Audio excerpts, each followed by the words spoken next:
Hello everyone, जय हिंद। कैसे हैं आप लोग? अभी आज हम लोग शुरू कर रहे हैं एनडीए का जो पेपर हुआ है वन एनडीए वन 2024 उसका डिस्कशन। आई होप आप लोगों का पेपर बहुत बढ़िया गया होगा।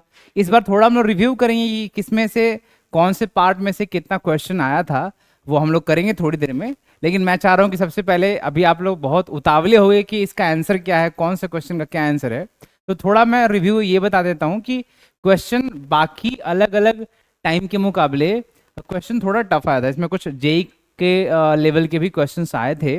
ओके, लेकिन कोई बात नहीं, हम लोग आपके साथ यहाँ पर सारा सॉल्यूशन करने वाले हैं। ओके, तो फिकर नॉट, जो भी आपका डाउट है वो यहाँ पे सब सॉल्व हो जाएगा। कितने आपके मार्क्स आ रहे हैं, कितने सही हैं कितने गलत हैं, वो आप जरूर यहाँ पे नीचे कमेंट बॉक्स में करके हमें बताइए। हमारे साथ ज्वाइन करेंगे नेहाल सर, जो आपके फेवरेट सर है फिजिक्स के लिए, वो भी यहाँ पे ज्वाइन करेंगे। लेकिन मैं अभी अभी स्टार्ट करता हूँ, ज़्यादा देर नहीं करेंगे, तो शुरू करें। चलिए, तो सबसे पहला सवाल जो है, जो भी मुझे ये सेट मिला है उसके अकॉर्डिंग यहाँ पर आप देखिए, ये सेट आपको मैंने यहाँ पर दिखाया है। तो क्वेश्चन नंबर क्या है? 71। तो डायरेक्टली हम 71 पे आ जाते हैं ना। ये आपको पता है कि पार्ट बी जो है वो मिक्स होता है, जनरल नॉलेज मतलब जनरल साइंस का भी और जनरल नॉलेज का भी। ठीक है, तो हम लोग यहाँ पर सीधे सीधे 71 क्वेश्चन की तरफ रुख करते हैं। ये क्वेश्चन हमने क्लास में भी डिस्कस किया है, जो हमारा ऑफलाइन बैच है यहाँ पे। और ये क्वेश्चन थोड़ा सा अगर देखा जाए तो लेंदी है। बहुत सारे बच्चे को अगर पता भी है तो इसको करने जाओगे तो टाइम लगेगा, अगर कर लिया है तो बहुत अच्छी बात है, क्योंकि हमें भी सॉल्व करने में इसको टाइम लगा है। तो चलो हम आपके सामने इसको सॉल्व करते हैं। तो ये जो सवाल आपको दिख रहा है उसके अंदर आप मैं पढ़ता हूँ, an infinite combination of resistors, okay, each having resistance R equals to 4 ohm। तो भैया R जो है इसकी वैल्यू कितनी है? तो इसकी वैल्यू है आपका 4 ओम, है ना। 4 ओम इसका रेसिस्टेंस है, ठीक है। अब उसके बाद is given below what is the net resistance between the points A and B. तो ए एंड बी जो ये पॉइंट है इनके बीच का नेट रेसिस्टेंस पूछा है। और ये जो है ये कहाँ तक है? इन्फाइनाइट है। आपको इसमें 1 2 3 4 5 6 7 8 9, तो टोटल 9 रेसिस्टेंस आपको दिख रहे हैं असल में ना। फिर से काउंट करते हैं, 1 2 3 4 5 6 7 8, सॉरी 8 है। और ऐसे ये लिंक बना हुआ है। तो आप देखिए तो कैसे इसको सॉल्व करेंगे। तो ऐसे चीज़ों को सॉल्व करने का टेक्निक होता है, आप पैटर्न ढूंढिए। आप अगर आप ध्यान से देखेंगे तो ये एक पैटर्न है, इतने जो रेसिस्टर्स का कॉम्बिनेशन या गुच्छा कह सकते हैं आप हिंदी में, ये कंबाइन हो रहा है। और ये 1 2 3 4 रेसिस्टर कंबाइन होकर के आगे तक गया है। तो हम लोग अगर इसको सॉल्व करने जाएंगे, क्योंकि इन्फिनिटी तो बहुत लंबा हो जाएगा ना, तो फिर उसको सॉल्व नहीं कर सकते, बहुत टाइम लग जाएगा। तो हम क्या करेंगे, हम ऐसे क्वेश्चन को हम ये मान लेंगे, आर ए बी जो है आपका वो कितना है भाई साहब? एक्स है। यानी ए और बी के बीच का इक्विवेलेंट, इन सबको हटा दो जितने भी हैं इसमें। इन्फिनाइट बोला है तो मतलब लाख 2 लाख जो भी होगा, उन सब के जगह पर हमने उसका इक्विवेलेंट मान लिया कि एक्स है। तो हमने क्या किया, उसको एक्स से हम चाहेंगे तो रिप्लेस करेंगे। अब हम क्या करेंगे कि मान के चलो यहाँ पर 1000 पड़े हुए थे, मान के चलो 1000 वैसे इन्फिनिटी नहीं होता है, और एक को हमने हटा दिया। ओके, जब आप एक को हटा दोगे तो फिर एग्जैक्टली वो ऐसे ही दिखेगा, कोई खास फर्क नहीं पड़ेगा। तो हमने इसके अंदर भी वही किया। हमने क्या किया, इस पूरे ये में हमने इसको सेपरेट कर लिया, इस पूरे ये वाले पार्ट को हमने अलग कर लिया। इसके अंदर इसके पीछे बहुत है, और एक बस इसको रखा। किसको रखा? ये वाले पार्ट को अलग कर लिया। आ रही बात समझ में? अब ये पूरा जो है, जो आपको पिंक के अंदर दिख रहा है, वो बिल्कुल वैसे पहले जैसे ही दिखेगा, क्योंकि बस आपने ये वाला ग्रीन के अंदर वाला लिंक हटाया है। तो लाख 2 लाख जो भी है इन्फिनाइट है, उसमें से आप ये अगर ग्रीन वाला पार्ट इधर का हटा भी लोगे तो वैसे ही दिखेगा ना, पहले जैसा क्वेश्चन हो जाएगा। लेकिन हाँ, ये और ये मान के चलो ए डैश है और बी डैश है, तो हम कह सकते हैं आर ए और बी के बीच का रेसिस्टेंस अगर एक्स है, तो हम कह सकते हैं कि R A dash B dash के बीच भी एक्स ही होगा, क्योंकि इन्फिनाइट है। इन्फिनाइट में से एक हटा भी लिया तो कोई फर्क नहीं पड़ेगा। तो हमने क्या करा, उसको थोड़ा सा बनाने का ट्राई करा, तो फिर कुछ इस तरीके से आया हमारा। ओके, और फिर ये यहाँ पे ऐसा और यहाँ पे ऐसा, कुछ इस तरीके से, ठीक है। अब ये जो हमारा ए डैश और बी डैश था, ठीक है, इसकी जगह पे जो बाकी चीजें थी ना, वो बिल्कुल इसी के जैसा दिख रहा है ना। तो उसको हम क्या मान लेंगे, उसको हम लोग जो ए डैश बी डैश के बीच हमने एक्स माना है, तो हमने इसके बीच एक नया रेसिस्टेंस एक्स लगा दिया। सॉरी, क्या है ये भाई साहब? ये एक्स है। ओके, ये क्या है? एक्स है। और ये क्या है? आर है। आर का मतलब 4 होता है, तो इसको 4 ले लो, 4 4 और ये 4। और हमको निकालना है ए और बी के बीच का इक्विवेलेंट रेजिस्टेंस। अब ध्यान से अगर आप देखेंगे तो हम क्या करने वाले हैं, ध्यान से देखना। ओके, ये तो पुराना था। अब ये 4 और ये x, ये कैसा है, पैरेलल है। तो एक और हम एक सर्किट ड्रॉ करेंगे। ओके, हम करेंगे इसको ऐसा, ये वाला ऐसा कर लो, ये वाला ऐसा, और यहाँ पर ये वाला हो गया, तो ये 4 है, ये भी 4 है, ये भी 4 है, और इनका इन दोनों की जगह पे अकेला कितना हो जाएगा। तो जो पैरेलल में होता है R1 और R2, तो हम क्या करते हैं, हम करते हैं R1 into R2 upon R1 plus R2। तो क्या हो जाएगा हमारा 4 इंटू एक्स, मतलब इसकी जगह पे हो जाएगा हमारा 4 into X upon 4 plus X. आई बात समझ में। अब ध्यान से देखना, अब क्या करोगे आप, ये और ये और ये तो हो जाएगा, ये सीरीज में हो जाएगा। क्यों, क्योंकि यहाँ से करंट अंदर घुसेगा फिर दोनों में जाएगा, तो ये कैसे हो गए, सेम करंट हो गए, तो ये हो जाएगा सीरीज में। तो फिर अगला अगर आप पार्ट अगर इसमें करोगे तो नेक्स्ट आएगा आपका कुछ इस तरीके से, ठीक है ना, कुछ इस तरीके से आएगा। यहाँ पे है आपका इस तरीके का, और ये जो है हमारा इन दोनों का सीरीज में हो गया, तो हम लिखेंगे 4x upon 4 plus x plus 4। इसको हम सॉल्व करेंगे तो इसकी वैल्यू हो जाएगी, ये 4 है, ये भी 4 है। ओके, और यहाँ पे a और यहाँ पे b। अब ये दोनों कैसे हो जाएंगे पैरेलल में। अब इनको पैरेलल में है तो फिर से आप ऐसा ड्रॉ करोगे, है ना। कैसे ड्रॉ करोगे आप, ऐसा। तो कैसे हम ड्रॉ करेंगे, तो एक हमने और बना लिया, सॉरी। हाँ, अब हम करेंगे तो फिर ये हो जाएगा, ये वाला ऊपर वाला 4 है, ये दोनों पैरेलल में है, तो फिर ये कैसे हो जाएंगे, फिर कुछ ये इन दोनों का ऐड जो भी आ रहा है और इसका ये पैरेलल, तो फिर से R1 R2 upon R1 plus R2, तो फिर से इसकी कुछ एक वैल्यू हो जाएगी यहाँ पर, और फिर ये 4 है, ये दोनों कैसे हो जाएंगे, सीरीज में हो जाएंगे।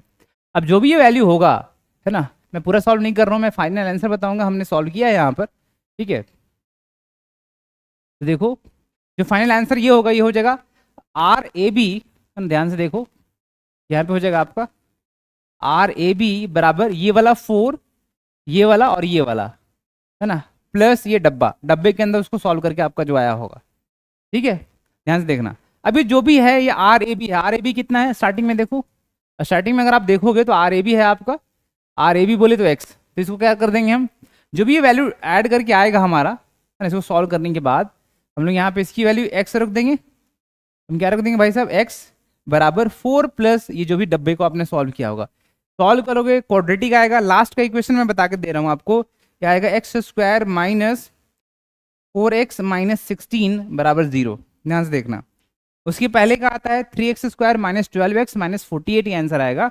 और उसके बाद का जो आएगा x square minus 4x minus 16, ये क्वाड्रेटिक इक्वेशन है।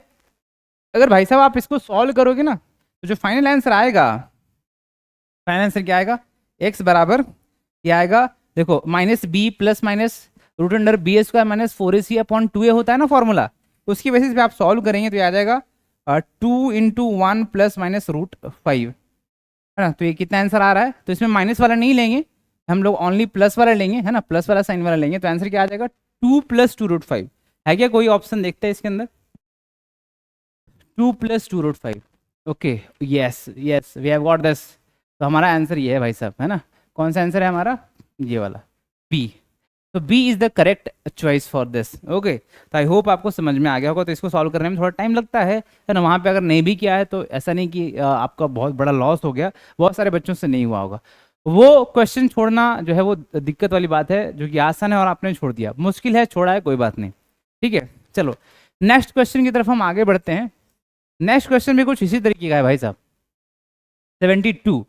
72 क्या है, अगर ध्यान से अगर देखोगे ना, तो उसमें थोड़ा आसान है ये बाकी से। तो 72 में कह रहा है an electric circuit is given below, है ना, एक इलेक्ट्रिक सर्किट नीचे दिया हुआ है, और उसमें V1 का वैल्यू कितना है, 1 वोल्ट, है ना। इसमें एक बैटरी लगी है, माइनस और प्लस ऐसा दिखाते हैं हम, और रेसिस्टेंस है हमारा 1000 ओम, चलेगा। उसके बाद बोला है कि the current through the resistance is very close to 1 milliampere, मतलब ऑब्वियसली 1 वोल्ट है और रेसिस्टेंस 1000 ओम है, तो हमको पता है I इक्वल्स टू फॉर्मूला होता है V अपॉन R। तो V का वैल्यू कितना होगा, V का वैल्यू हो जाएगा आपका 1 अपॉन R का वैल्यू 1000, तो ऑब्वियसली 1 मिली एम्पियर ही है, तो इसमें कोई बड़ी बात इसने नहीं बताई, तो मतलब एक्स्ट्रा डाटा दे रखा है जिसकी जरूरत नहीं भी थी। ओके, एक्स्ट्रा डाटा है। And voltage across point A and B is V1 A B 1 volt, ये कह रहा है अप्रोक्सीमेटली उतना है। Now the circuit is changed to this. अब नए सर्किट में क्या है कि एक और बैटरी लगा दिया मेरे भाई, है ना। दूसरा बैटरी तो था ही पहले से, पहला था ही, दूसरा एक और लगा दिया। Where value of V2 is 5 volt. तो अभी ध्यान से देखो, मैं सारे इनपुट अभी डाल रहा हूं जो भी इसके अंदर दिया हुआ है। ओके, तो यहाँ पे है 5 वोल्ट की बैटरी, क्या है ये, 5 वोल्ट की बैटरी है। और ये वाला कितने वोल्ट का है, 1 वोल्ट का। दोनों का पोलैरिटी सेम है, ये भी करंट इधर ही फ्लो करवाना चाह रहा है, ये भी इधर फ्लो करवाना चाह रहा है। आ रही बात समझ में। अब हम क्या करेंगे, बोला है हमसे कि the internal resistance of the both the batteries is 0.1 ओम। मतलब यहाँ पे जो इंटरनल रेसिस्टेंस है वो है 0.1 ओम, यहाँ पे भी उतना ही है 0.1 ओम, चलेगा। ओके, अब उसके बाद जो है पूछा है कि इस आर के थ्रू करंट कितना है। ओके, तो 1 मिली एम्पियर, 1.2, 3 एंड 5, ये कुछ इस तरीके का ऑप्शन दे रखा है। हम कैसे करेंगे इसको ऐसे सवालों को करने के लिए हम क्या करते हैं कि हम लोग जैसे दो बैटरी दे रखी है ना, दो बैटरी हम क्यों लगाते होंगे। हो सकता है कि जो हमारा एक बैटरी है 1 वोल्ट का, हमको 1 नहीं चाहिए, हमको 2 चाहिए, 3 चाहिए, है ना, या तो फिर हमको 1 से कम चाहिए। तो हम उसके लिए कॉम्बिनेशन करते हैं, कॉम्बिनेशन सीरीज या तो पैरेलल, जैसे कि हम रेसिस्टेंस के अंदर करते थे। तो यहाँ भी बैटरी का हम कॉम्बिनेशन ही हमने किया है, और ये कॉम्बिनेशन असल में पैरेलल है। अब पैरेलल का फॉर्मूला क्या है वो हमको समझना पड़ेगा कि अगर दो बैटरी है उनके बदले अगर हम अकेला बैटरी लेके आना चाहते हैं, जिसको हम लोग इक्विवेलेंट ईएमएफ बोलेंगे, वो इक्विवेलेंट ईएमएफ का हमको फॉर्मूला पता होना चाहिए। तो इसका फॉर्मूला मैं यहाँ पे बाजू में लिख रहा हूँ, है ना। तो मैं इसको ऐसे इरेज करूँ क्या, चलो मैं इरेज करता हूँ, ठीक है। आई होप आपने ये समझ लिया होगा, और वहाँ पे वापस आप रिवाइंड करके आप देख सकते हो, ठीक है। तो मैं इसको इरेज कर देता हूँ, ठीक है। तो अभी हमने क्या किया, हमने इसका इक्विवेलेंट ईएमएफ देखा। तो हम क्या कह रहे हैं, हम ये जो हमारा रेसिस्टर है ना, ये 1000 ओम वाला, अब उसके साथ हम एक कनेक्शन जो हम लगा रहे हैं वो एक सिंगल सेल लगाएंगे, जिसका ईएमएफ ई होगा, ठीक है। उसका ईएमएफ कितना होगा हमारा, ई के बराबर, ठीक है। ई इक्विवेलेंट कह सकते हैं हम, और ये असल में आर इक्विवेलेंट है। और फिर अगर ये पता हो जाएगा तो फिर हम आराम से करंट निकाल सकते हैं। तो देखो ई इक्विवेलेंट का फॉर्मूला क्या होता है, ई इक्विवेलेंट बराबर होता है E1/R1 plus E2/R2 upon 1/R1 plus 1/R2, कुछ इस तरीके का होता है, ठीक है ना। तो हम लोग क्या करेंगे यहाँ पर, हम लोग यहाँ पे सॉल्व करने का ट्राई करेंगे जल्दी जल्दी, है ना। तो इसको जल्दी से सॉल्व करते हैं। तो क्या है इसका आंसर, देखो E1/R1 मतलब 1/0.1, ये हो जाएगा आपका 1/0.1, ठीक है, प्लस नेक्स्ट है आपका 5/0.1, और नीचे में 1/0.1 प्लस 1/0.1। जब आप इसको सॉल्व करेंगे ना तो इसका वैल्यू आ जाएगा आपका, ऊपर में देखो 5 और 1 6 है, ओके, और नीचे में क्या है, और नीचे में 2 है, तो 6/2 ये आ जाएगा आपका 3, यानी 3 वोल्ट की बैटरी है भाई साहब, यानी इसका वैल्यू कितना है, 3 वोल्ट। जब आर इक्विवेलेंट आप सॉल्व करोगे, आर इक्विवेलेंट का फॉर्मूला यही है असल में, तो 1/आर इक्विवेलेंट जो नया सेल है आपका उन दोनों की जगह पे आया है, उसका इंटरनल रेजिस्टेंस का इक्विवेलेंट क्या होगा, तो इसका फॉर्मूला हो जाएगा 1/R1 प्लस 1/R2। जब आप इसको सॉल्व करेंगे तो आंसर आएगा 0.05, ये आर इक्विवेलेंट है असल में, ठीक है ना। अब इसको इससे कोई खास फर्क नहीं पड़ेगा, ओवरऑल ये इतना कम रेसिस्टेंस है कि इस पूरे सर्किट का रेसिस्टेंस में कोई खास फर्क नहीं पड़ा, 1000 में तुमको 0.05 जोड़ना है। तभी करंट कितना हो जाएगा, तो करंट बराबर टोटल सर्किट का वोल्टेज कितना, 3 अपॉन सर्किट का रेसिस्टेंस कितना, तो 1000 प्लस 0.05 मतलब 1000.05। इसका आंसर कितना आ जाएगा, 3/1000 के आसपास, मतलब 3 मिली एम्पियर, समझे क्या, ठीक है। ये आंसर है, तो आंसर कौन सा हो जाएगा, 3 मिली एम्पियर। तो आप टेंशन मत लीजिए, सही आंसर यही है। अगर और आपने कहीं और कुछ और देखा है तो वो गलत है भाई, आंसर यही है, लॉजिक से ही आता है, मतलब पूरे तरीके से यही आता है। तो फिर कोई तुक्का मार के नहीं आंसर दे रहा है तो गलत है, ठीक है ना। तो यही आपका सही है, यही सही जवाब है। नेक्स्ट क्वेश्चन इसके अंदर और क्या है, 73, यस, हाँ। तो 73, अभी निहाल सर भी बीच में आ जाएंगे, मैं थक गया बोल के, अब सर बताएंगे। हाँ जी, अभी कुछ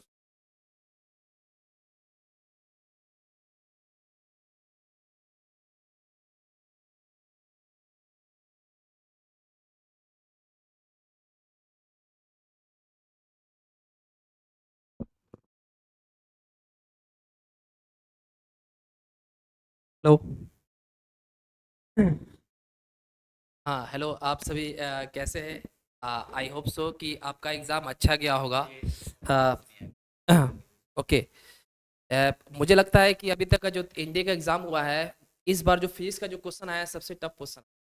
ठीक है, अगर जो बच्चे अगर 10 क्वेश्चन फिजिक्स में करते हैं तो अच्छा फिजिक्स में। ठीक है, तो चलिए हम क्वेश्चन नंबर 73 की तरफ आते हैं। क्या है कि if the if the current through electrical machine running on direct current is 15 ampere and the machine runs for 10 minutes, the charge that pass through the machine during this time, basically क्या है, जो यहाँ पे जो current जो दे रहा है वो कितना है, 15 एम्पियर है। ओके, और जो टाइम है वो कितना दिया है, 10 मिनट्स दिया हुआ है। ठीक है, तो आपको शायद पता होगा कि Q इक्वल टू क्या होता है। Q इक्वल टू होता है charge equal to I T होता है। ये तो आपको पता है अच्छे से, है ना। तो करंट का वैल्यू क्या है हमारा, करंट का वैल्यू 15 एम्पियर है। ओके, और टाइम क्या होगा, मिनट मिलेंगे सेकंड मिलेंगे, क्योंकि हमें पता है कि सारा वैल्यू यहाँ पे स्टैंडर्ड फॉर्म मिलेंगे। तो इसको क्या करेंगे, स्टैंडर्ड में चेंज करेंगे, तो मिनट क्या करेंगे हम लोग, 10 मिनट यानी इंटू क्या करेंगे, ट्राई कर देंगे। तो इसका जो वैल्यू आएगा का 9000 कूलम आएगा, तो ऑप्शन हो जाएगा। ठीक है ना।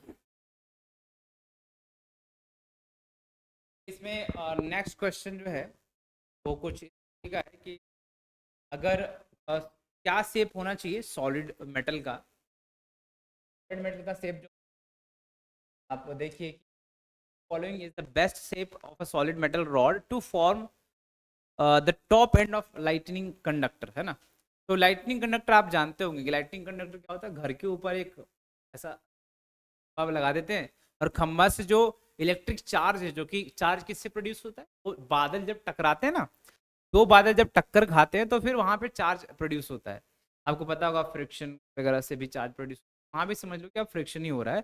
तो बहुत हाई चार्ज अगर एयर के थ्रू अगर आ रहा है धरती की तरफ, तो हमको एक ऐसा कंडक्टर लगाना पड़ता है। तो कंडक्टर में बहुत अच्छे से अट्रैक्ट तभी कर पाएगा जब उसका सरफेस एरिया बहुत स्मॉल हो, एक सुई की नोक के बराबर। तो इन सब में जो है वो बहुत स्मॉल एरिया कहाँ पर है, ज्यादा अट्रैक्शन यहीं पे होगा जहाँ पे स्मॉल एरिया। तो ए जो है इसमें अब होगा, जिस बच्चे ने अगर ए लगाया है तो उसका भाई साहब ग्रीन सिग्नल एकदम से सही है। ठीक है, चलिए अब हम लोग नेक्स्ट क्वेश्चन की तरफ बढ़ते हैं। नेक्स्ट क्वेश्चन है आपका, which of the following force is are fundamental in nature. ठीक है ना। तो इसमें फंडामेंटल फोर्सेस कौन कौन से हैं, इसमें gravitation, electromagnetic force, strong and weak nuclear force. तो सर बताइए कि इसमें से कौन सा आंसर लग रहा है आपको, कौन सा सही रहेगा। आते हैं फोर्स ऑफ नेचर, हमें पता इस यूनिवर्स में चार ही फोर्स से बने हुए, चार फोर्स जो दिया हुआ है वो हमारा ग्रेविटेशनल फोर्स, मैग्नेटिक फोर्स होता है।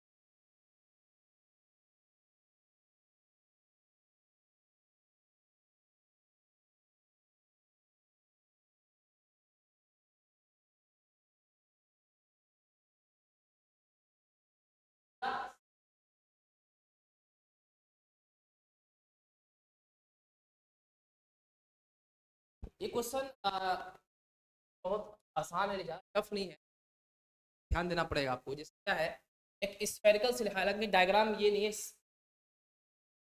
डायग्राम बेसिक है एक उसके अंदर क्या है, एक सॉलिड का रेडियस है, क्या है, r/2 है, और हॉलो स्फीयर का कितना r है। ये जो हॉलो स्फीयर का है ρ/2, ठीक है, और सॉलिड स्फीयर का कितना दिया है, रो दिया है।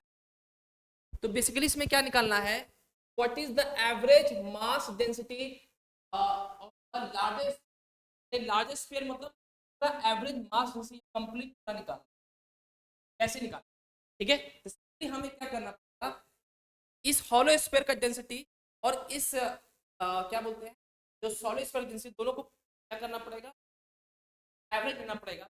एवरेज डेंसिटी क्या लिखेंगे यहाँ पे, हेलो, एव एवरेज डेंसिटी जो होगा क्या होगा, टोटल मास यानी m1 plus m2 upon v1 plus v2। यानी टोटल मास अपन टोटल वॉल्यूम। अब टोटल मास हम किसको मानेंगे? जो हमारा हॉलो स्फीयर है उसको मास m1 मानेंगे, और जो हमारा सॉलिड स्फीयर है उसको मास m2 मानेंगे। जो हमारा हॉलो स्फीयर है, जो हॉलो स्फीयर है ये पार्ट्स, वो हम उसको v1 मानेंगे, और जो हमारा सॉलिड स्फीयर है उसको हम v2 मानेंगे, है ना। अब यहाँ पे हम जो हम मास m1 जो निकालेंगे उस कैसे निकालेंगे? ठीक है, मास क्या होता है? Density into volume. अब ये बताओ इस हॉलो स्फीयर का मास डेंसिटी क्या हमारा, इस हॉलो स्फीयर की डेंसिटी कितना है आप बताइए? रो बाई टू है। अब वॉल्यूम इसका कितना हो जाएगा? v1 कितना होगा? ये यहाँ पर हम v1 लिखेंगे। अब मुझे पहले v1 का वैल्यू निकालना पड़ेगा, ठीक। तो v1 कैसे निकालेंगे? v1 निकालेंगे कैसे? ठीक है, इसका इसके पूरा यहाँ पूरा इसका पूरा वॉल्यूम निकालेंगे स्फीयर का, और इस जो सॉलिड स्फीयर का वॉल्यूम है उससे माइनस कर देंगे, तो ये वॉल्यूम आ जाएगा पूरा मेरा, ये पूरा वैल्यू वॉल्यूम। तो क्या 4/3 पाई पूरा कंप्लीट कितना? R square r cube sorry 4/3 pi are cube minus 4/3 pi का वॉल्यूम कितना होगा? 4/3 पाई r/2 का होल क्यू, कितना? r/2 का होल क्यू हो जाएगा, ठीक है ना। तो इसका जो वैल्यू आएगा वो कितना होगा? देखिए 4/3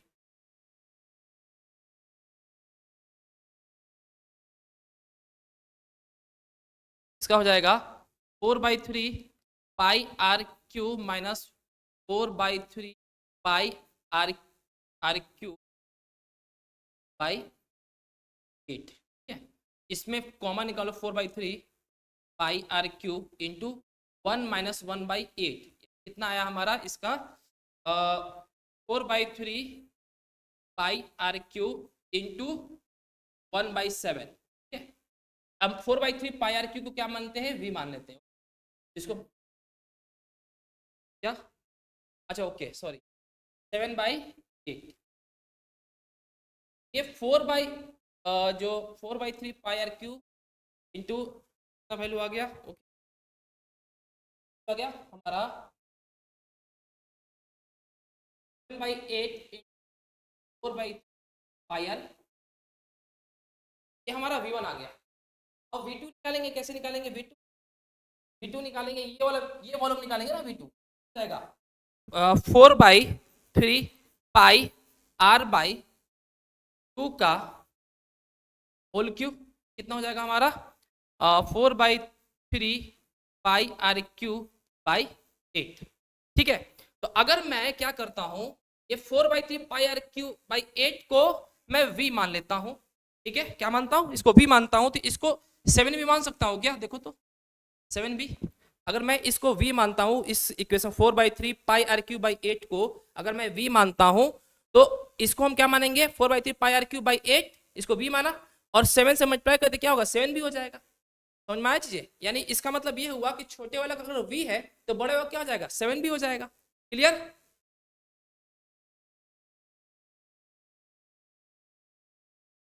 ओके, अब हम क्या करेंगे? ये इसमें अब वैल्यू पुट करेंगे, ठीक है। मास m1 क्या है हमारा? मास m1 क्या होगा हमारा? इसका डेंसिटी कितना है हॉलो का? रो बाई 2 है ना, ओके रो बाई 2। वॉल्यूम कितना है बड़े इसका के वाले का? v1 का वैल्यू कितना है हमारा? v1 का वैल्यू सर v1 का वैल्यू बताइए कितना है? हाँ 7 भी है, 7 भी है, ठीक है।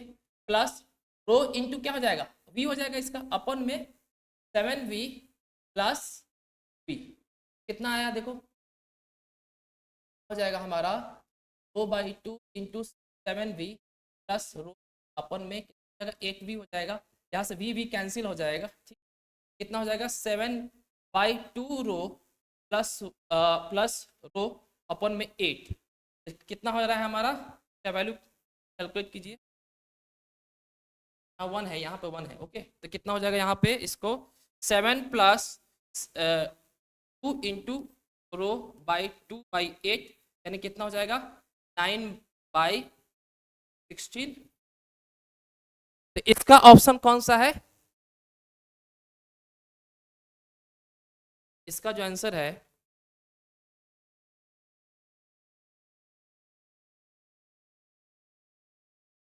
इसका आंसर है आपका बी ऑप्शन, इसका बी ऑप्शन है। ओके, आसान है ना क्वेश्चन। अब आगे देखते हैं क्वेश्चन नंबर 77।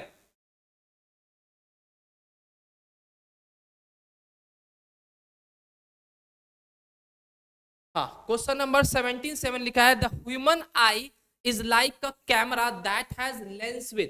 अब हमें पता है कि ह्यूमन आई का जो लेंस होता है वो हमेशा हमेशा क्या होता है, एडजस्ट होते रहता है। यानी कहने का मतलब वो बड़ा छोटे होते रहता है, क्योंकि हमें पता है कि जब दूर की चीजें देखेंगे तो क्या होता है कि हमारा जो लेंस का जो फोकल लेंथ है वो बढ़ जाता है, और जब नजदीक की चीज देखते हैं तो हमारा फोकल लेंथ, लेंस का वैल्यू क्या होता है, कम हो जाता है। तो इसमें हमारा फोकल लेंथ क्या होगा, वेरिएबल होगा। अब जब फोकल लेंथ वेरी करेगा तो अपर्चर भी तो बड़ा छोटा होगा, इसलिए इसका ऑप्शन डी हो जाएगा। क्या हो जाएगा, डी हो जाएगा। और कौन सा क्वेश्चन है और ओके 92।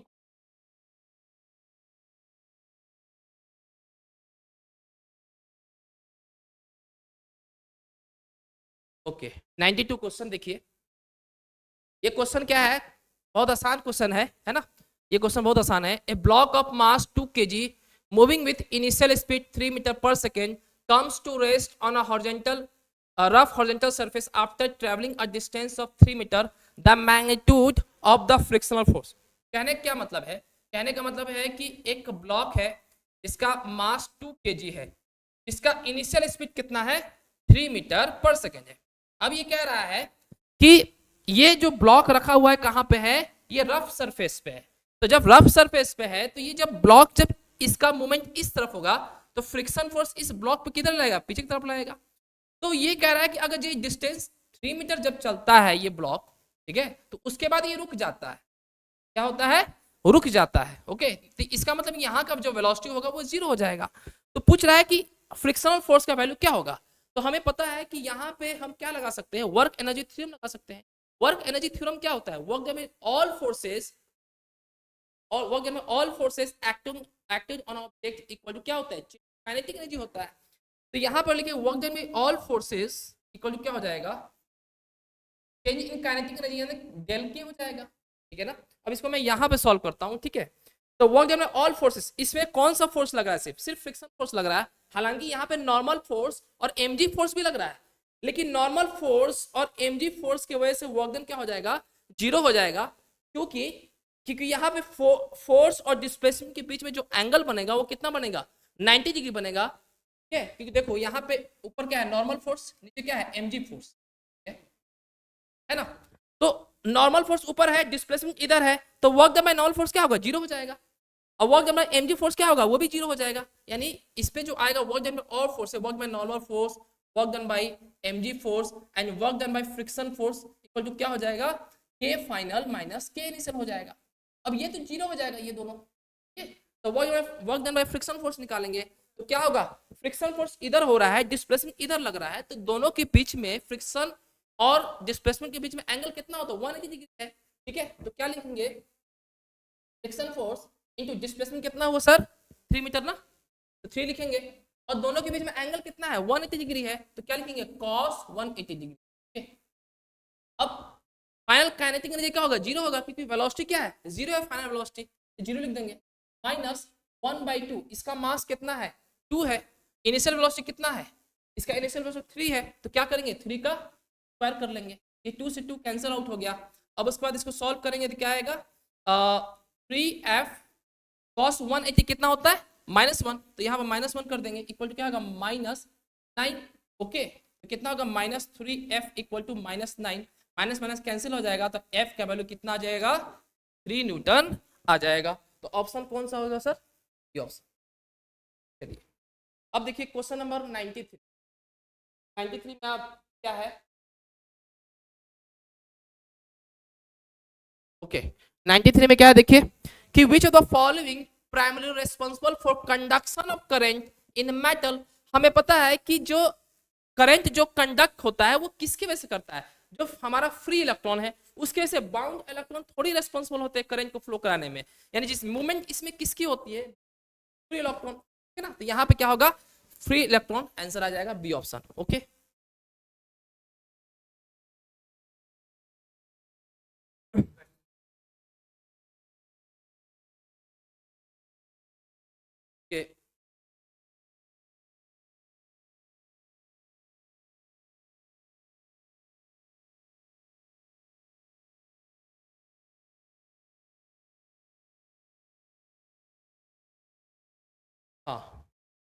इसमें है कह रहा है कि which the following is not a part of compound microscope. Basically compound microscope में कौन, कंपाउंड माइक्रोस्कोप का कौन सा पार्ट इसमें से नहीं है, ठीक है ना।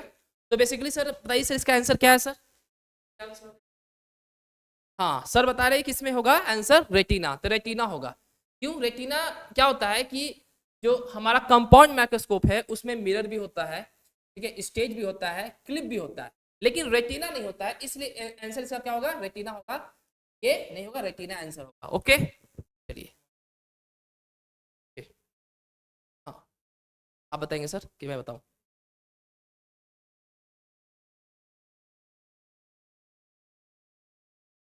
के अंदर जो है ना,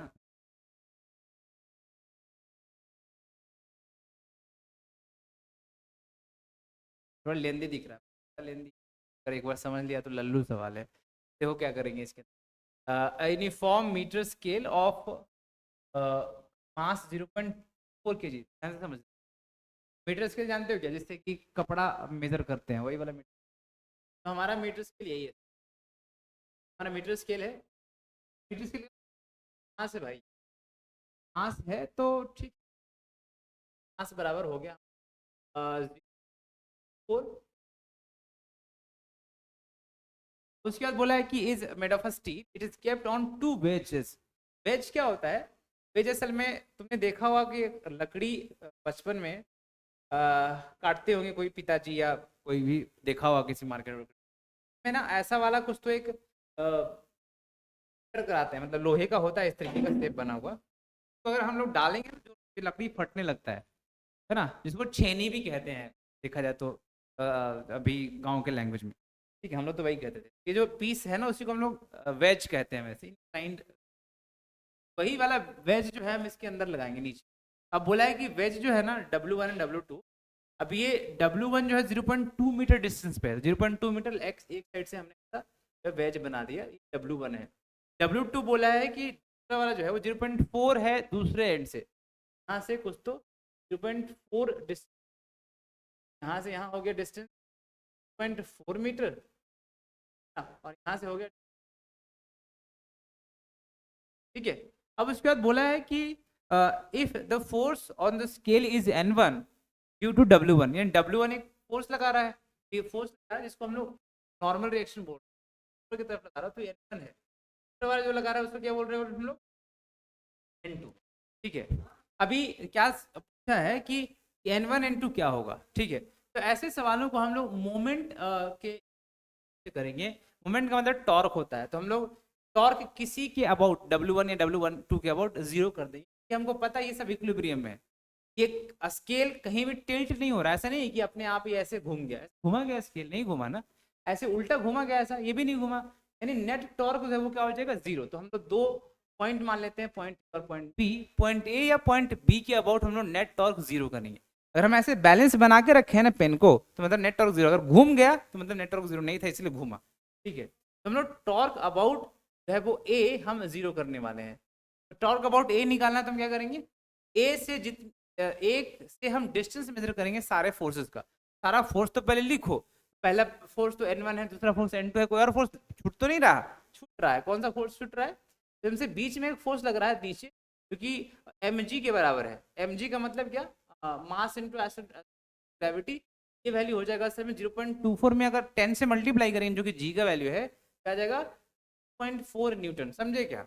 तभी क्या करेंगे हम लोग, टॉर्क हम सारे फोर्सेस की वजह से देखेंगे। तो जो पहला फोर्स है हमारा N1, वो तो उसी से पास हो रहा है, उसी से पास होता है तो उसका टॉर्क हो जाता है जीरो, ठीक है। अब mg वाला जो है वो कैसे घुमाना चाहेगा इसको, mg वाला जो भाई साहब है ना, वो इसको ऐसे नीचे घुमाना चाहेगा, इस उंगली रखो और ये वाला फोर्स देखो ऐसा आता है। और N2 कैसे घुमाना चाहेगा, ऊपर की तरफ है, तो ये वाला N2 वाला जो है वो ऊपर की तरफ घुमाना चाहेगा, तो एक दूसरे का ऑपोजिट है। तो हम फोर्स, टॉर्क का फॉर्मूला होता है force into perpendicular distance, mg मतलब 2.4 इंटू परपेंडिकुलर डिस्टेंस कितना है, तो यहाँ से यहाँ तक का, तो ये 0.2 है, और आधा डिस्टेंस कितना है, mg कहाँ से लगता है, पीछ से लगेगा ना, तो 0.5 से लगेगा, पूरा का पूरा 0.5 है। तो ये ए वाले पॉइंट से वाला जो फोर्स पर होगा ना, कुछ कुछ चीज डिलीट कर देते हैं, दूरी पर होगा, तो है तो कितनी दूरी पर होगा, तो ये जो है वो दूरी होगा आपका 0.3, इसको लिखेंगे हम 0.3। अब ये जो दूसरा वाला टॉर्क है इनटू की वजह से वो उल्टा है, ऑपोजिट है, तभी तो उसको बैलेंस कर रहा है ना। ये W खींचना यानी mg खींचना चाहता है नीचे की तरफ, घुमाना चाहता है, N2 घुमाना चाहता है ऊपर की तरफ, लेकिन है तो बैलेंस, इसलिए हम इक्वेट कर रहे हैं 2.4 इंटू 0.3 और N2 इंटू कितना हो जाएगा, N2 से कितना दूरी है A का, तो ये दूरी कैसे निकालेंगे, तो ध्यान से देखो पूरा का पूरा दूरी जो है वो 0.4 है ना। अभी ये वाला जो बीच की दूरी है यहाँ से यहाँ तक की, A और B के बीच का, ये कैसे निकलेगा, 0.4 इधर, तो यानी इस B के इधर 0.6 होगा, क्योंकि पूरा का पूरा क्या है, पूरा का पूरा, ये तो ऐसा समझ 0.2 इधर और 0.4 इधर, तो बीच वाला पार्ट कितना रह गया, 0.2 और 0.4 0.6, पूरा तो 100 सेंटीमीटर का था यानी 1 मीटर का था, 1 मीटर से 0.6 घटा लिए 0.4 बचा, ये वैल्यू हो गया 0.4। यहाँ से आप सॉल्व करेंगे, ये 0.4 है और 2.4 है, ये 6 से निकलेगा, यहाँ पे N2 बराबर 6 इंटू 0.3 मतलब N2 का वैल्यू हो जाएगा 1.8 न्यूटन। अभी ध्यान से समझना, यहाँ पर टोटल 3 फोर्स है, N1 N2 और W यानी वेट। हम देखो अपवर्ड फोर्स बराबर डाउनवर्ड फोर्स, क्योंकि ऊपर नीचे कहीं तो जा ही नहीं रहा है, लिख सकते हैं यहाँ पे N1 प्लस N2 बराबर नीचे वाला फोर्स, नीचे वाला फोर्स कितना है 2.4 है ना, तो ये हो गया आपका 1.8। सेकंड वाले को मजबूरी में जो है ना वो 0.6 कितना होना पड़ेगा भाई, कितना करना चाहिए, 0.6 होगा उतना, सेकंड वाले को मजबूरी में 0.6 होना पड़ेगा, तभी तो बैलेंस बना करके 2.4 होगा। ये पहला आंसर N1 का वैल्यू है 1, N2 का वैल्यू उल्टा कर दिया मैंने, हाँ N1 ये है, N2 ये है, N1 का वैल्यू 0.6, N1 0.6 कहाँ है और N2 1.8, समझे क्या, ये कुछ इस तरह। और अगला सवाल है एस्केप स्पीड, है ना, एस्केप स्पीड कर देते हैं हम, देखो कैसे करेंगे। एस्केप स्पीड दे रखा है, एक अर्थ है, ये मान के चलो आपका अर्थ है हमारी, ये हमारी धरती, अभी जो धरती है इसका रेडियस r है, दूसरा बोला है, और इसका एस्केप वेलोसिटी का वैल्यू जो है वो 11.2 किलोमीटर पर सेकंड होता है, ठीक है। एक दूसरा प्लैनेट है जिसका रेडियस उसका आधा है, दूसरा प्लैनेट लेके आया जिसका रेडियस r/2 है, और बोला है कि whose mass density is 4 times, उसका 4 गुना डेंस है, तो इसकी डेंसिटी अगर रो है तो इसका डेंसिटी कितना हो जाएगा 4 रो, ओके। तब बोला है कि एस्केप वेलोसिटी दूसरे में कितना होगा, तो हमको क्या समझना है कि एस्केप वेलोसिटी का फॉर्मूला आपको समझना पड़ेगा। तो एस्केप वेलोसिटी का फॉर्मूला होता है √अंडर m/r, यही होता है ना सर, कुछ m/r। इसके अंदर देखो रेडियस है, यानी रेडियस वो कलाकार है जिसकी वजह से इसकी वेलोसिटी चेंज हो सकता है। इसके अंदर कैपिटल जी भी है, लेकिन कैपिटल जी दोनों के लिए सेम है, universal gas constant, sorry universal gravitational constant है। एक दूसरा है मास ऑफ प्लैनेट, तो मास ऑफ प्लैनेट अर्थ का अलग है और दूसरे प्लैनेट का अलग है, इसलिए एस्केप वेलोसिटी डिफरेंस आ जाएगा। अब बोला है कि डेंसिटी में रिलेशन दिया है, मास डायरेक्टली नहीं बताया है, तो मास का फॉर्मूला जो है ना भाई साहब वो कितना है, हम पढ़ते हैं डेंसिटी इंटू वॉल्यूम, यही तो पढ़ते हैं, डेंसिटी तो डेंसिटी है ना, तो हम लोग डेंसिटी और वॉल्यूम को लिख लेंगे हम लोग 4/3 पाई r³ है ना। इसका मतलब ये समझ में आया, तो हम यहाँ से कह सकते थे m/r, अब ये रिड्यूस हो जाएगा किसके अंदर, m की जगह पे आप देखो यहाँ पे m इज प्रोपोर्शनल टू, देखो 4/3 पाई कांस्टेंट है, तो आप लिख सकते हैं डेंसिटी इंटू r³ कर सकते क्या। अब यहाँ से एस्केप वेलोसिटी का नया हमारे आ गया is proportional to √under m, proportional है रो r³ के, तो यहाँ पे लिख देंगे रो इंटू r³, और नीचे में क्या है r है। इसका मतलब ये समझ में आया हमको कि आप और शॉर्टकट मार सकते हो, यहाँ पे क्या शॉर्टकट मारोगे, E is proportional to rho r², समझे क्या, तो कुछ इस तरीके से होगा। अब बोला है कि 2 प्लेनेट है उसका आप बताइए, ठीक है, तो हम ऐसा करते हैं PE हम नया प्लेनेट का, और नीचे एस्केप वेलोसिटी हमारे धरती माता का, मतलब यहाँ पे अर्थ, ठीक है, इक्वल्स टू, अभी प्रोपोर्शनल टू डेंसिटी दूसरे वाले का 4 टाइम्स है, यहाँ पे 4 रो लिखेंगे, और रेडियस बोला है r/2 है, मतलब r² 4 हो जाएगा क्या, ओके। अब अपॉन धरती का कितना डेंसिटी रो बोला है और रेडियस तो r ही बोला है, ठीक है क्या, r², ऐसा। अब यहाँ पे अगर आप देखोगे ध्यान से, ये 4 और 4 कैंसिल आउट हो रहा है ना, r की जगह हमने r/2 रखा था, तो r/2 का होल स्क्वायर मतलब r²/4, ठीक है। यहाँ से तो रो r² ऊपर भी और नीचे भी, इसका मतलब इसका रेशियो 1 आया ना, 1 आया, इसका मतलब क्या दोनों का एस्केप वेलोसिटी बराबर ही है, इसका मतलब आंसर क्या हो जाएगा, बराबर है तो आंसर तो सर वही हो जाएगा फिर। तो मेहनत की और आंसर वही क्या है आंसर। अगला कौन सा सवाल है, 125 है। तो which one of the following does not apply sound wave in fluid. तो साउंड वेव में कौन अप्लाई नहीं होता, ट्रांसपोर्ट एनर्जी करता है क्या, हाँ सही बात है, करता है ना। अच्छा, they need a medium to travel, हाँ साउंड को मीडियम तो चाहिए ही, हम बोल रहे हैं तो मीडियम चाहिए ना, हम हवा है तभी तो सुन रहे हैं निहाल सर। दे आर ट्रांसवर्स, ये ट्रांसवर्स होते हैं, ये गलत है। कौन सा वेव है सर ये तो लॉन्गिट्यूडनल वेव है, ये तो लॉन्गिट्यूडनल वेव है ना। ये यानी ये कह रहा है कि ट्रांसवर्स से ये गलत हो गया, तो नॉट अप्लाई पूछा है तो मतलब ठीक है। अभी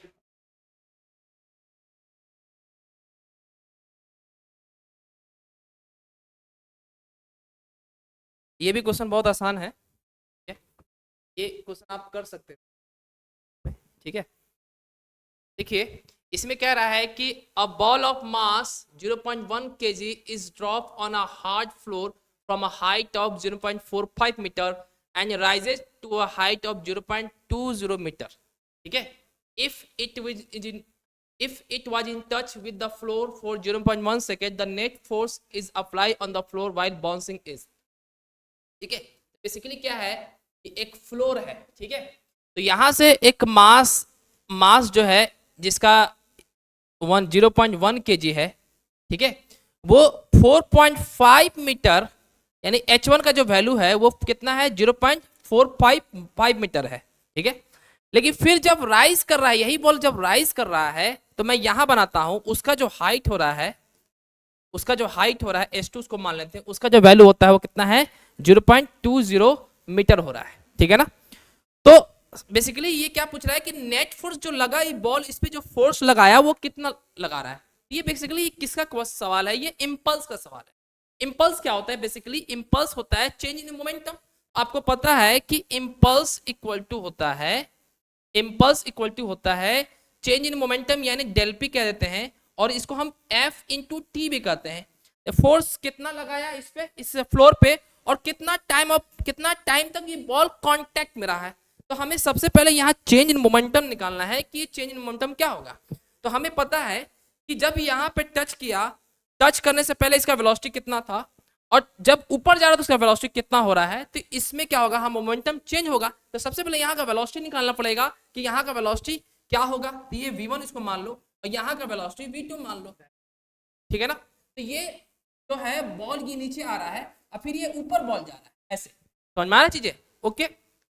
तो बेसिकली देखिए हम निकाल सकते हैं equation of motion under gravity, लगा सकते हैं। तो क्या है, v square equal to u square plus 2gh, है कि नहीं। तो यहाँ पे फाइनल वेलोसिटी कितना है, v1 है। तो यहाँ पे v1 लिख देते हैं क्योंकि बॉल कहाँ ऊपर से नीचे आ रहा है ना। तो v1 का square equal to initial velocity क्या है, यहाँ पे रिलीज कर रहे हैं ना, तो 0 है, तो यहाँ पे 0 लिख देंगे, प्लस 2 g का वैल्यू कह रहा है कितना 10 लेना है, तो 10 ले लो। h1 यहाँ पे क्या है, h1 ले लेते हैं। ये h1 का वैल्यू कितना है, ये कितना हमारा हाइट है 0.45 मीटर है। तो जब इसको सॉल्व करेंगे तो कितना आ रहा है, v1 स्क्वायर इक्वल टू कितना आ रहा है हमारा, ये इसको कट करेंगे कितना आ रहा है, 9 आ रहा है क्या, ओके 9 आ रहा है। तो हमारा v1 का वैल्यू कितना आ गया, 3 मीटर पर सेकेंड आ गया। अब बताओ मोमेंटम कितना होगा, p इनिशियल जो आया वो मोमेंटम कितना है, मास इंटू वेलोसिटी, यानी 0.1 इंटू 3, इतना ही पे रहने देते हैं, ओके। इतना मोमेंटम आ गया। अब देखिए हमें अब क्या निकालना पड़ेगा, v2 निकालना है। तो यहाँ पे हमारा फाइनल वेलोसिटी क्या हो रहा है, 0 हो जा रहा है, इनिशियल वेलोसिटी क्या है v2 है। तो फिर यही इक्वेशन लगाएंगे, क्या लगाएंगे, v square equal to u square plus 2as, ठीक है, s नहीं 2gh, ओके 2gh2, ओके। तो हमारा फाइनल वेलोसिटी 0 हो गया। इनिशियल वेलोसिटी क्या हुआ हमारा, वही निकालना है मुझे, v2 का स्क्वायर अब प्लस 2 इंटू जी का वैल्यू क्या लेंगे, यहाँ पे -10 ले लेंगे, बॉल ऊपर की तरफ जा रहा है, ठीक है, तो -10 ले लेंगे। और h का वैल्यू कितना है हमारा, h2 का वैल्यू कितना 0.20 है। तो जब इसको कैलकुलेट करेंगे तो हमारा v2 का वैल्यू कितना आ रहा है, 2 मीटर पर सेकेंड आ रहा है। तो मोमेंटम इसमें चेंज कितना हो रहा है, p फाइनल जो आ रहा है वो कितना आ रहा है हमारा 0.1 इंटू 2, ओके। अब ध्यान देने वाली बात यह है कि इसमें मोमेंटम का डायरेक्शन इस तरफ है, इसमें मोमेंटम का डायरेक्शन इस तरफ ऊपर की तरफ है, तो दोनों क्या होगा, चेंज इन मोमेंटम क्या होगा, del P equal to P final minus P initial. ठीक है, तो अगर मैं ऊपर की तरफ पॉजिटिव मान लेता हूं तो हमारा पी फाइनल कितना है 0.1 इंटू 2 माइनस क्या लिखेंगे माइनस। अब देखिए इसके बाद हमारा जो इनिशियल मोमेंटम है वो किधर नीचे की तरफ है ना, तो हम ऊपर की तरफ पॉजिटिव माने हैं और नीचे की तरफ क्या मानेंगे नेगेटिव मानेंगे, तो यहाँ पे क्या लिखेंगे नेगेटिव 0.1 इंटू 3, तो क्या हो जाएगा हमारा दोनों को प्लस कर देंगे तो कितना 0.1 इंटू 5 हो जाएगा। अब मैंने ये जो इक्वेशन बताया है ये वाला, अब इसका यूज करेंगे। ओके, इसको यूज करते हैं तो कितना आया देखिए 0. चेंज डेल पी का वैल्यू कितना है 0.1 इंटू 5 इक्वल टू फोर्स कितना है नहीं पता वही निकालना है, और टाइम कितना है सर, टाइम 0.1 सेकेंड। ओके, तो यहाँ पे 0.1 लिख लेंगे, तो 0.1 कट जाएगा तो एफ का वैल्यू कितना आ जाएगा 5 न्यूटन हो जाएगा। ठीक है ना, अब कौन सा 127 है क्या कि 127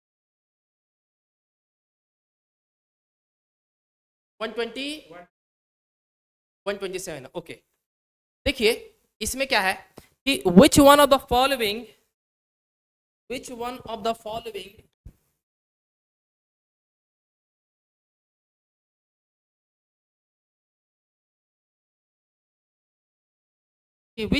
following statement regarding simple pendulum is correct, simple pendulum has time period independent of amplitude। बिल्कुल ये सही बोल रहा है क्योंकि time period of simple pendulum क्या होता है 2π√L/g होता है। ओके, और सिंपल पेंडुलम हमारा क्या करता है सिंपल हार्मोनिक मोशन करता है, और सिंपल हार्मोनिक मोशन होने के लिए एक कंडीशन होता है कि जो फोर्स होना चाहिए वो डिस्प्लेसमेंट के डायरेक्टली प्रोपोर्शनल होना चाहिए। ठीक है ना, ओके, इसका मतलब ये हुआ कि एम्पलीट्यूड कुछ भी हो लेकिन फोर्स जो है वो क्या डिस्प्लेसमेंट के डायरेक्टली होगा। तो इसका मतलब ये हुआ कि हमें कौन सा ऑप्शन दिख रहा है, बी ऑप्शन दिख रहा है। इसमें बी में क्या लिखा है only for any amplitude because the net force on the bob is always proportional to its displacement. यही ऑप्शन होना चाहिए। और कोई ऑप्शन लग रहा है क्या सर आपको, और कोई ऑप्शन चाहिए आगे 128 देखिए, तो बहुत अच्छा बहुत आसान क्वेश्चन है, इसमें तो कुछ करना ही नहीं है। ठीक है, हमें ये पता है कि सबसे ज्यादा जो फ्रिक्शन फोर्स जो लगता है वो स्टैटिक फ्रिक्शन फोर्स का होता है, उसके बाद किसका होता है हमारा काइनेटिक फ्रिक्शन, और उसके बाद किसका होता है रोलिंग फ्रिक्शन। ऑप्शन कौन जाएगा सर, सी ऑप्शन। ओके,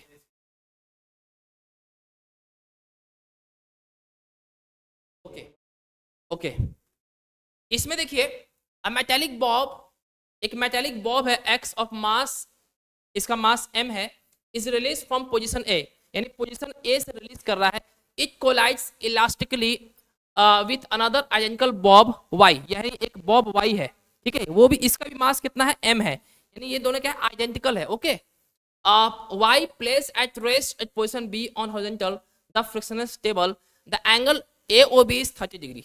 देखिए इसमें क्या है कि दोनों का मास m है और ये कोलाइड हो रहे हैं जो इलास्टिकली हो रहा है। ठीक है ना, तो आपको एक कंसेप्ट आपको पता होगा कि जब कभी भी आइडेंटिकल मास होता है, सपोज करो कि क्या होता है कि सपोज करो कि एक मास m है एक दूसरा मास m है। ठीक है, दोनों का मास m है, इसका अगर वेलोसिटी 4 मीटर पर सेकंड है, कितना है 4 मीटर पर सेकंड है वेलोसिटी मीटर, ये इसको कोलाइड करेगा। तो कोलिजन के बाद क्या होता है, अगर ये इलास्टिकली कोलिजन हो इलास्टिकली कोलिजन मतलब E का वैल्यू 1 होगा, यानी कोएफिशिएंट ऑफ रेस्टिट्यूशन जो होगा 1 होगा। इसमें हमारा काइनेटिक एनर्जी भी क्या होता है बिफोर कोलिजन और आफ्टर कोलिजन कांस्टेंट होता है। ठीक है ना, समझ में आ रहा है चीजें। तो इसमें क्या होता है कि इसमें जो वेलोसिटी होता है वो एक्सचेंज हो जाता है। ठीक है ना, तो इस मास का जो वेलोसिटी हो जाएगा वो कितना हो जाएगा आफ्टर कोलिजन 3 मीटर पर सेकंड हो जाएगा, और इसका कितना हो जाएगा 4 मीटर पर सेकंड हो जाता है। ठीक है, तो इन द सेम वे वो क्या होगा कि जब ये जो मास ये वाला x वाला है वो जब इसके साथ कोलाइड करेगा तो ये किसी वेलोसिटी से कोलाइड होगा।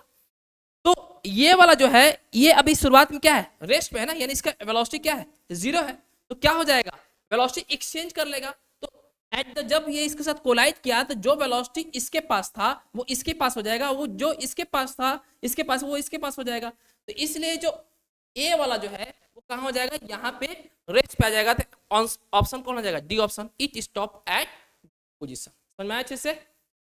क्लियर? चलिए, ओके, 130 130 130 है सर, ओके। ये स्टेटमेंट 1 कह रहा है कि infrared waves are also called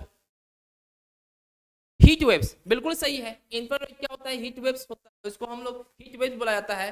और कह रहा है कि water molecules readily absorb infrared. ये कह रहा है कि वाटर मॉलिक्यूल्स जो है वो इंफ्रारेड को वेव को एब्जॉर्ब करता है। दोनों स्टेटमेंट सही है, लेकिन ये स्टेटमेंट 2 जो है 1 को करेक्ट एक्सप्लेन नहीं कर पा रहा है, ठीक है ना? ऑप्शन इसका बी ऑप्शन सही है। अब कौन सा सर?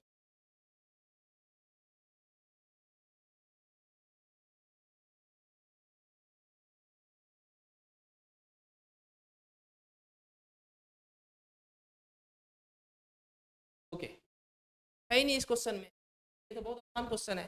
कह रहा है कि if the block P S on figure below were to be at rest, यानी रेस्ट पे, इसका मतलब एफ नेट फोर्स क्या है? 0 है। What should be the magnitude of force F, इसका मतलब क्या है कि जितना फोर्स इस तरफ होगा उतना ही फोर्स इस तरफ होगा, क्योंकि ऐसा है बैलेंस फोर्स है, यानी नेट फोर्स है। तो क्या करेंगे सर, कितना फोर्स है हमारा, जोड़ देंगे तो कितना होगा हमारा। यहाँ पे क्या करते हैं, पहले इसको जोड़ लेते हैं, 15 है ना? तो क्या होगा, यहाँ 15 फोर्स है, यहाँ पे 15 हो जाएगा, यानी 15 प्लस 10 इक्वल क्या करेंगे, यहाँ पे 2 प्लस 15 प्लस एफ। यहाँ 15 से क्या करेंगे, यहाँ पे 15 से 15 कैंसिल हो जाएगा, तो हमारा एफ का जो वैल्यू आएगा 10 माइनस 2 इक्वल टू 8 न्यूटन। ठीक है ना? तो ये क्वेश्चन बहुत ही आसान था, ठीक है। और उसके बाद देखिए 145, ओके। 145 क्वेश्चन क्या है, which of the following does not belongs to nuclear reactor, यानी न्यूक्लियर रिएक्टर में कौन सा इसमें नहीं होगा। तो देखिए टरबाइन इसमें होता है, हीट एक्सचेंजर भी होता है, और रिएक्शन चैम्बर भी होता है, लेकिन इसमें CO2 का इमिशन नहीं होता है, ठीक है ना? तो इसलिए ऑप्शन क्या हो जाएगा, सी होगा इसका। क्या हो जाएगा इसका ऑप्शन? सी हो जाएगा, ओके। आगे बढ़ते हैं, आप करेंगे।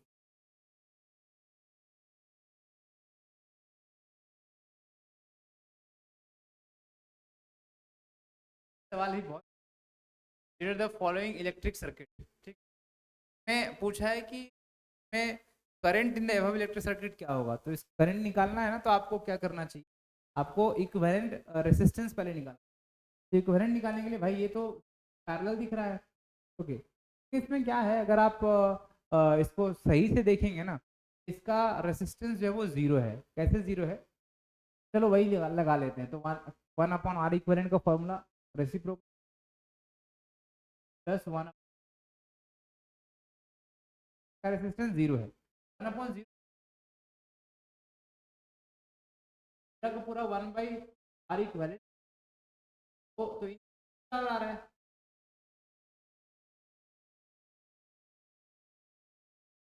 तो 1/R इक्विवेलेंट इन्फिनिटी है, मतलब R इक्विवेलेंट कितना हो जाएगा, ये वाला पार्ट का रेसिप्रोकल। 5 यहाँ और ये 0 यहाँ और ये 5, तो 5 5 10 और 0 10 ही ना होगा, 10 होगा। तो 10/10 कितना हो गया, 10/10 1, ठीक है।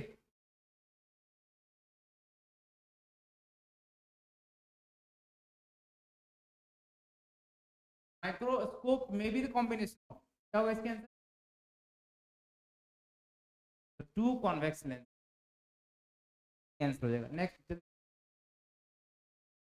148 फॉर अ ह्यूमन आई, बोला है कि where U distance of an object, U हमारे आंखों से कितना दूर है वो, और F is the focal length, बोला है the length of is the distance of image from the eye, E image का डिस्टेंस है। बोला है करेंट करेक्ट जो है वो ग्राफ है। तो यू और वी के बीच का कुछ दे रखा है इस तरीके का। फिर तो हमको इसके अंदर लेंस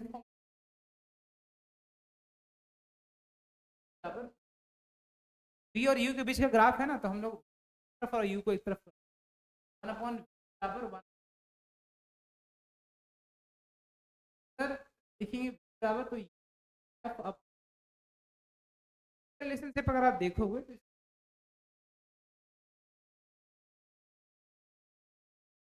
आपको वी और यू में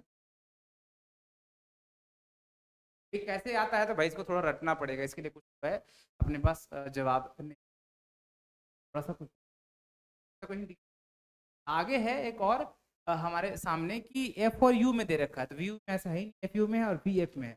एफ यू का फिर करना पड़ेगा, एक तरफ एफ और दूसरी रखना पड़ेगा, करेंगे तो वही 1/v 1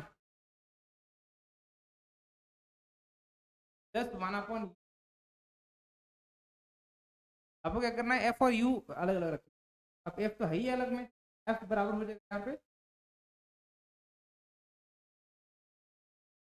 तो आप अगर मैच करता है ना, मैच करता है आया था एफ और यू, पे एफ हो जाएगा और दूसरी साइड क्या हो जाएगा, यू हो जाएगा। ऑब्वियसली ये मैच कर रहा है, वाला सही। तो अभी थोड़ा सा और है बस हमारा, ज़्यादा नहीं है। और उसके बाद और सा कौन सा है सर? हाँ 149। देखो बेसिकली क्या होता है प्राइमरी रेनबो में, बेसिकली उसमें ये टोटल इंटरनल रिफ्लेक्शन सॉरी एक होता है और 2 रिफ्लेक्शन होता है। सेकेंडरी रेनबो में हमारा दो टोटल इंटरनल रिफ्लेक्शन होता है और 2 रिफ्रैक्शन होता है। तो यहाँ पे देखिए, यहाँ पे क्या प्राइमरी रेनबो में हमने क्या बताया कि 2 रिफ्रैक्शन और 1 टोटल इंटरनल रिफ्लेक्शन होता है। तो यहाँ पे आप देख सकते हैं कि it involves refraction and 1 internal reflection. तो ये तो सही है, ठीक है, ये वाला क्या है, सही है। अब कह रहे हैं it involve refraction of sunlight वाले, नहीं सिर्फ रिफ्रैक्शन थोड़ी होता है, तो ये ऑप्शन तो होगा ही नहीं। It is form as the inner bow, inner ये अंदर की तरफ करेगा बनता है, हम इनर बो बनता है, तो ये तो होगा ही नहीं, आउटसाइड बनता है ना, ये होगा नहीं, ठीक है ना। ये कह रहा है इट में involve more than 1 internal reflection as well as refraction of sunlight. अब ये कह रहा है कि मोर देन 1, तो मोर देन 1 इंटरनल रिफ्लेक्शन थोड़ी होता है, वो सिर्फ एग्जैक्टली एक ही होता है, ठीक है ना। मोर देन 1 किस में होता है, हमारा सेकेंडरी रेनबो में, इसलिए ऑप्शन क्या हो जाएगा हमारा 1 में हो जाएगा, ठीक है। आगे करते हैं। अब ये कह रहा है कि विच of the following scientist mention that an electron in atom could revolve in certain stable orbit without the emission of radiation, ठीक है। यानी ये क्या कर रहा है कि जैसे नाइल्स बोल, ये कौन बोला था, ये नाइल्स बोल ने बोला था कि ये हमारा जो ऑर्बिट होता है, जैसे हमारा इलेक्ट्रॉन जब मूव करता है, जब ये किसी भी न्यूक्लियस की चारों तरफ घूमता है, तो वो स्टेबल ऑर्बिट में घूमता है जिसमें हमारा किसी भी तरह का रेडिएशन इमिट नहीं करता है, ठीक है ना। तो वो कौन, किसने बोला, हमारा नाइल्स बोर ने बोला, ठीक है। और देखिए हमने इसमें थोड़ा सा असेसमेंट किया था कि ये किस किस चैप्टर से कितने मार्क्स से क्वेश्चन आए थे। देखिए इलेक्ट्रोमैग्नेटिज्म से 6 क्वेश्चन आया इस बार, ठीक है ना। कितने आए थे, बेसिकली इलेक्ट्रोमैग्नेटिज्म में ज्यादा क्वेश्चन है हमारा करंट से है, ओके। रे ऑप्टिक्स से 4 से 5 क्वेश्चन है, ओके। और फ्लूइड और मैकेनिक्स और ग्रेविटेशन तीनों मिलाकर हमारा 9 क्वेश्चन है, ठीक है ना। एंड वेव एंड ऑसिलेशन मिलाकर हमारा 3 क्वेश्चन है और मॉडर्न फिजिक्स से 2 क्वेश्चन, ठीक है। ये एनालिसिस था और आई होप आपका जो है सॉल्यूशन हो गया होगा। आप बताइए टोटल गैट में कितना आ रहा है, बाकी और दूसरे सब्जेक्ट्स जो है वो अपलोड होने वाले हैं जल्दी से, है ना। तो ठीक है, नेक्स्ट वीडियो मिलते हैं, तब तक के लिए थैंक यू, जय हिंद।